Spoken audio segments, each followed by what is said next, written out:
انہوں نے الزامات لگائے, انہوں نے مجھے ڈرانے کی کوشش کی, مجھے دبانے کی کوشش کی, لیکن الحمدللہ جہاں پر میں کھڑا تھا یہاں پر میں کھڑا ہوں اور انشاءاللہ تعالیٰ اپنے عوام کے ساتھ میں کھڑا رہوں گا. نہ مجھے کوئی اپنے نظریے سے 1 انچ پیچھے ہٹا سکتا ہے, نہ ہی کوئی میرے عوام یا میرے صوبے کے انٹرسٹ سے 1 قدم بھی مجھے پیچھے نہیں ہٹا سکتا, اور کسی میں اتنی جرأت نہیں ہے کہ وہ مجھے پیچھے ہٹائے. جو میرا موقف تھا وہ میرا ہے اور انشاءاللہ یہ موقف میرا رہے گا. جناب اسپیکر,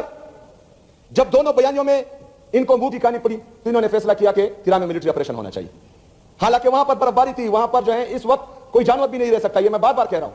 لیکن اس کے باوجود یہ ضد تھے مجھے خراب کرنے کے لیے, کیونکہ ان کا ارادہ تھا کہ جب لوگوں کا جبری انخلا ہوگا تو لوگ جو ہیں اس کے پیچھے یا حکومت سے منحرف ہوں گے اور وہ جو ہے ان سے نالا ہو جائیں گے. لیکن اللہ کا پلان کچھ اور تھا. جب جبری انخلا ہوا تو میں تیرا کے عوام کے پاس گیا, تیرا کے عوام نے مجھے پیار دیا, انہوں نے مجھے عزت دی, کیونکہ ان کو پتا ہے کہ صوبائی حکومت نہیں, یہ بند کمروں کے فیصلے ہیں جو ہمیں جبری انخلا پر مجبور کر رہے ہیں. ان کو پتا ہے کہ صوبائی حکومت اگر ہمیں کمپنسیشن کی مد میں 4 ارب روپے دے رہی ہیں, یہ وہ یہاں پر ڈیولپمنٹ اسکیم میں, ہسپتالوں میں, یونیورسٹیز میں, کالج میں, اسکولوں میں, روڈز میں بھی لگا سکتے تھے, لیکن نہیں, کیونکہ بند کمروں کے فیصلے جو ہیں وہ کچھ اور چاہ رہے ہیں. وہ خیبر پختونخوا کو لیبارٹری بنانا چاہ رہے ہیں, بلکہ لیبارٹری انہوں نے سمجھ رکھی ہے. ایک آتا ہے, ایک تجربہ کرتا ہے, دوسرا آتا ہے, دوسرا تجربہ کرتا ہے. لیکن یہاں پر پاکستان تحریک انصاف کی حکومت ہے, یہاں پر عمران خان صاحب کی حکومت ہے, یہاں پر الحمدللہ اس دفعہ عمران خان کے سپاہی آئے ہیں, وہ بند کمروں کے فیصلے بھی مسلط نہیں ہونے دیں گے, اور اگر کوئی بدماشی سے, زور زبردستی سے, ڈنڈے کی زور پر, بندوق کی نوک پر یہاں پر مسلط کرنا چاہے گا تو انشاءاللہ تعالی ہم ان کے خلاف کھڑے ہوں گے انشاءاللہ تعالی. جناب اسپیکر, اس برفباری میں, شدید برفباری میں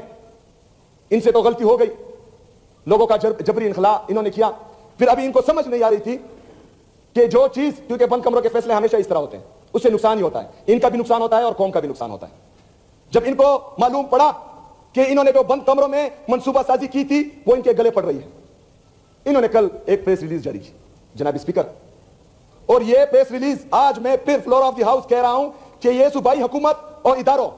صوبائی حکومت اور وفاقی حکومت کے درمیان تصادم کا پروانہ ہے. جناب اسپیکر, یہ پروانہ صرف ہمارے خلاف جاری نہیں ہوا, جو 24 رکنی کمیٹی انہوں نے بنائی تھی یہ ان کا بھی ڈیتھ وارنٹ ہے, کیونکہ اس میں ان کا ذکر ہے. لوگ اب ان 24 رکنی کمیٹی کو اپنا دشمن سمجھیں گے, ایک طرف لوگ سمجھیں گے, دوسری طرف کچھ اور لوگ جو لائے گئے ہیں وہ بھی سمجھیں گے. اچھا, ایک طرف تو یہ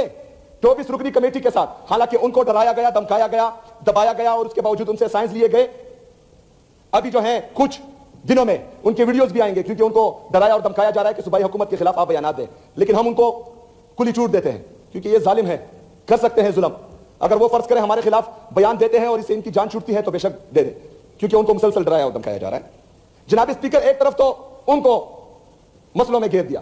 ان کے ڈیتھ وارنٹ تقریباً انہوں نے ایشو کر دیے, دوسری طرف ان کے جو نمائندہ ہے کور کمانڈر پشاور اور IGFC, ان پر انہوں نے عدم اعتماد کا اظہار کیا ہے. جو تھوڑا بہت لوگوں کا اعتماد بحال ہو رہا تھا وہ بھی انہوں نے ظاہر کر دیا اس پریس ریلیز سے, کیونکہ جتنے بھی جرگے ہوئے ہیں, جتنی بھی میٹنگز ہوئے ہیں, ان میں باقاعدہ کور کمانڈر اور IGFC ان کا حصہ تھے. تو ایک طرف 24 رکنی کمیٹی جو انہوں نے بنائی تھی ان کے خلاف انہوں نے پریس ریلیز کے ذریعے ڈیتھ وارنٹ ایشو کیا, دوسری طرف جو ہے اپنے IGFC اور کور کمانڈر کے خلاف انہوں نے عدم اعتماد کا وارنٹ ایشو کر دیا. جناب اسپیکر, اس سے ہوگا کیا؟ اس سے کور کمانڈر کا جو عہدہ ہے, آج کا کور کمانڈر نہیں, اور IGFC کا جو عہدہ ہے, یہ کل کو کسی بھی جرگے میں نہیں بیٹھیں گے, کیونکہ آلریڈی میں ہدایات جاری کر چکا ہوں کل کہ اس کے بعد کسی بھی ادارے سے یا وفاقی حکومت سے صوبائی حکومت کا جو بھی کمیونیکیشن ہوگا وہ ریٹرن میں ہوگا, وربل پر کوئی ایکشن نہیں لیا جائے گا. تو اس میں نقصان یہ ہوا کہ جو چیزیں عوام کے سامنے نہیں آ رہی تھی ان کے لیے نقصان ہوا, ہمارے لیے تو فائدہ ہے, تو وہ بھی جو ہے عوام کے سامنے آئے گی. جناب اسپیکر, اس پریس ریلیز میں 4 ارب روپے کا ذکر کیا گیا ہے. جیسا کہ میں بار بار کہہ رہا ہوں کہ پاکستان پر قابض ایک مائنڈ سیٹ, جو پختونوں کو پاکستان کا حصہ ہی نہیں سمجھتے, جو پختونوں کو پاکستانی سمجھتے ہی نہیں ہیں, یہ ان کے ذہنیت کی عکاسی کرتا ہے. جناب اسپیکر, اس سے پہلے جو ملٹری آپریشن ہوئے تھے,